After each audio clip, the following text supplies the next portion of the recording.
नमस्कार, जय श्री राम, राधे राधे। आज हमारे देश में भारत सरकार ने नागरिकता कानून लागू किया है, जिसकी हमें बहुत बहुत बहुत ज्यादा खुशी है। बहुत बहुत भारत सरकार को बधाई। और वास्तव में मोदी जी ने जो कहा है वो करके दिखाया है। ये जो हंसती खिलखिलाती आप तस्वीरें देख रहे थे, ये दरअसल उसी सीमा हैदर की हैं जो पिछले दिनों पाकिस्तान से भाग करके भारत आई थी। लेकिन अब इस महिला की मुश्किलें बढ़ने वाली हैं। सीमा हैदर की मुश्किलें कौन बढ़ाने वाला है? अब तक तो आप देख रहे थे कि और सुन रहे थे कि उनके पति यानी कि पूर्व पति गुलाम हैदर पीछे पड़े हैं। लेकिन अब एक ऐसा नाम सामने आया है जो सीमा हैदर को सलाखों के पीछे भी डाल सकता है और इनकी जिंदगी भी तबाह कर सकता है। नमस्कार, मेरा नाम है दुर्गेश मिश्रा। हाजिर हूं एक बार फिर से नए मुद्दे के साथ में। मीडिया की सुर्खियों में छाए रहने वाली सीमा हैदर अब हत्थे चढ़ गई हैं मोमिन मलिक के। ये कौन है मोमिन और ये ऐसा क्या करने वाले हैं? पूरी कहानी को आप हम विस्तार से बताएंगे, समझाएंगे और मोमिन की बातों को भी हम बताएंगे कि उन्होंने ऐसा क्या किया है। और ये जो आप वीडियो देख रहे थे कि जिसमें सीमा हैदर हंस रही हैं, खिलखिला रही हैं, ऐसा क्या हुआ था कि पूरी एक कायनात को पलटने की जरूरत पड़ने वाली है। आप पूरा वीडियो शुरुआत से अंत तक देखिए और समझिए। दरअसल सीमा हैदर के केस में दो वकील लगे हुए हैं। सीमा हैदर की तरफ से एपी सिंह और सीमा हैदर के पूर्व पति गुलाम हैदर के वकील मोमिन मलिक, जो कि भारत के हरियाणा से ही आते हैं। दरअसल मोमिन ने उन पाकिस्तानियों का मुआवजा दिलाया था जब बंटवारे के समय भारत के लोग पाकिस्तान में जाकर बसे थे। यानी कि जब बंटवारा हुआ था उसका जितना भी पाकिस्तान का व्यक्ति था उसमें जितनी भी परेशानियां थी लगभग मोमिन मलिक ने ही ट्रैक की थी और उसको हल भी कराया था और अंजाम भी दिया था पॉजिटिव। गुलाम हैदर ने इन्हीं वकील को किया है सीमा हैदर के पीछे पड़ने के लिए। अब पीछे शब्द से आप ये ना समझिए कि शादी करने के लिए। दरअसल पीछे करने का मतलब ये है कि गुलाम को उनका हक दिलाने के लिए। अब हक क्या है ये भी समझिए। दरअसल गुलाम हैदर की ये मांग है कि जो मेरी पत्नी थी 4 बच्चों के साथ ये भारत चली गई है, भारत में जाने के बाद में मेरे बच्चे वापस चाहिए। इसको लेकर मोमिन ने एक याचिका दायर की थी जिसमें पुलिस ने जवाब नहीं दिया।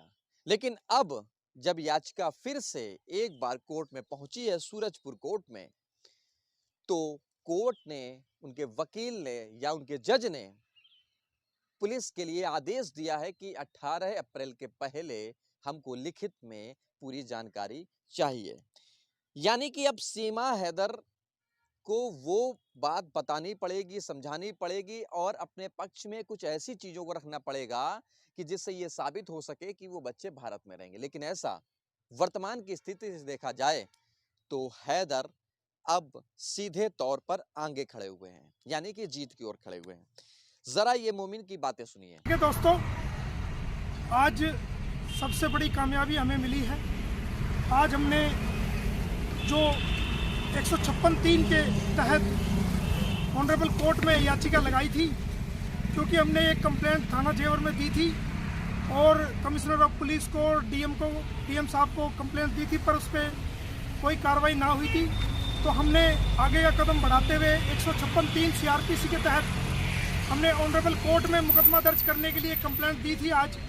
तो जिसको, जो कि धारा 153 है, 195, 96, 97, 99, 201, 205, 209, 406, 420, 467, 68, 471, 494, 95, 96, 120 बी और IT एक्ट की 67 और 11A फॉरेनर्स एक्ट 1946 के तहत हमने एक कंप्लेंट सीमा, सचिन मीना व नेत्रपाल के खिलाफ व कुछ अन्य लोगों के खिलाफ भी दी थी, जो कि इन्होंने फर्जी शादी की थी और गलत डॉक्यूमेंट देकर के जमानत हासिल की थी। तो आज हमने ऑनरेबल कोर्ट में, जेवर कोर्ट, ऑनरेबल जेवर कोर्ट आज छुट्टी पे थी, तो आज ड्यूटी मजिस्ट्रेट सीनियर जज श्री प्रदीप कुमार कुशवाहा जी थे। तो उन्होंने याचिका पे सुनवाई की और इन सारी धाराओं के तहत जो हमने एक शिकायत पेश की थी उसको स्वीकार करते हुए पुलिस को, जेवर पुलिस को 18 अप्रैल तक उस पर जवाब देने के लिए कहा है और जेवर पुलिस को नोटिस जारी किया है। तो ये एक बहुत बड़ी कामयाबी है, एक बहुत बड़ी कोशिश है और ये सब उन लोगों के नाम है जो गुलाम हैदर के बच्चों के लिए आवाज़ उठा रहे हैं, उस गरीब पिता के बच्चों के लिए आवाज़ उठा रहे हैं। ये सब उनके लिए है। बहुत बहुत धन्यवाद। मोमिन ने अपनी बातों में बता दिया है कि तकरीबन 20 धाराओं में इन्होंने धाराएं लगाई हैं और इन धाराओं के तहत ही कुछ ऐसा होगा कि जो गुलाम हैदर को उनके बच्चे मिल जाएंगे। ये तो रही मोमिन की बातें। अब मैंने बात की एपी सिंह यानी कि जो सीमा हैदर के वकील हैं और दूसरे मोमिन मलिक, इन दोनों के बीच की अगर हम बातों को समझें तो सीधे तौर पर यह देखा जा रहा है कि एपी सिंह भी भारत के रहने वाले हैं और मोमिन मलिक भी। मोमिन मलिक अपनी जगह पर एक वरिष्ठ वकील हैं और एपी सिंह भी एक वरिष्ठ वकील हैं। दोनों के बीच में किसको फायदा होगा या किसको नुकसान होगा, या तो सीमा के पक्ष में फैसला जाएगा या तो पिता के पक्ष में फैसला जाएगा यानी कि गुलाम हैदर के। अब कहानी ये नहीं है, कहानी ये है कि बच्चों की स्थिति को पूछा जाएगा कि बच्चे माँ के साथ रहते हैं या बच्चे पिता के साथ रहते हैं। एक उम्र का दायरा भी होता है, उस उम्र तक बच्चे माँ के साथ रहते हैं और एक उम्र का पड़ाव क्रॉस करने के बाद बच्चे पिता के पास जाते हैं। बड़ा पेचीदा मामला है, ये कोर्ट का मामला है, फैसला आएगा और दोनों की सहमति से ही आगे का कार्यक्रम रखा जाएगा। जैसे पिछले कई ऐसे एक्टर्स हुए भारत में, खिलाड़ी हुए भारत में, साहित्यकार हुए भारत में, कवि हुए भारत में और भी बड़े दिग्गज रहे कि जिनके बीच में ये पायदान हुआ कि जब तलाक हुआ तो उनके बच्चे किसके पास में रहेंगे। तो एक उम्र तय होती है, उस उम्र में बच्चे माँ के पास और दूसरी उम्र में बच्चे पिता के पास। खैर ये बात भी अलग है। अब जरा इन तस्वीरों को देखिए। नमस्कार, जय श्री राम, राधे राधे। आज हमारे देश में भारत सरकार ने नागरिकता कानून लागू किया है, जिसकी हमें बहुत बहुत बहुत ज्यादा खुशी है। बहुत बहुत भारत सरकार को बधाई। और वास्तव में मोदी जी ने जो कहा है वो करके दिखाया है और इसके लिए मैं मोदी जी और भारत सरकार का पूरे जीवन रेडी रहूंगी और बहुत धन्यवाद करती रहूंगी। और आज ऐसे ही अच्छे अवसर पर मैंने अपने भाई, वकील भाई डॉक्टर एपी सिंह को बहुत बहुत बधाई देती हूँ और उनकी मेहनत रंग लाई है और हमारी नागरिकता की भी अड़चनें जल्दी समाप्त हो जाएंगी इस कानून के द्वारा। इस हमारी जो नागरिकता की प्रॉब्लम है वो भी जल्दी ठीक हो जाएगी और इसके लिए भी अपने भाई डॉक्टर एपी सिंह को मैं बहुत बहुत धन्यवाद कहती हूँ। जय श्री राम, राधे राधे, भारत माता की जय। जय श्री राम, राधे राधे। देश का प्रधानमंत्री कैसा हो? मोदी जैसा हो। देश का प्रधानमंत्री कैसा हो? योगी मोदी जी की जय।